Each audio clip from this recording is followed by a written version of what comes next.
Hello everyone, সবাইকে স্বাগত জানাই আমার এই নতুন ছোট্ট একটি ভ্লগে।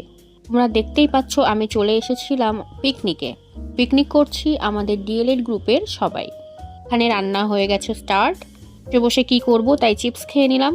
আমাদের সবার প্রিয় বুদ্ধদা রান্না করছে ডাল। তারপর চাটনি রান্না করার দায়িত্ব পড়েছিল আমার ওপর, তাই বসে পড়েছিলাম চাটনি রান্না করতে। তোমরা হয়তো ভাবছো এই গরমের মধ্যে কে পিকনিক করে। আসলে আমরা অনেক দিন ধরেই কোথাও একটা যাব বলে প্ল্যান করছিলাম, কিন্তু কারোরই সময় হয়ে উঠছিল না।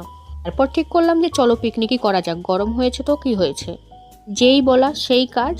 এবেলাতে কারোর আর না নেই।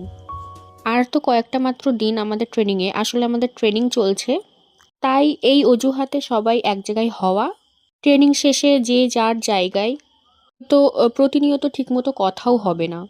রান্না করতে করতে গরম লেগে গেছিল, তাই আমরা সবাই মিলে খেয়ে নিলাম আম পোড়া শরবত।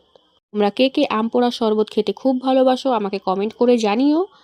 বানানো দেখে আমার তো পুরো একেবারে জিভ থেকে জল পড়ছে। আর এটা হলো সিক্রেট মশলা, এটা কাউকে বলা যাবে না। I am just kidding. So আম পোড়া শরবত রেডি, করে নিলাম।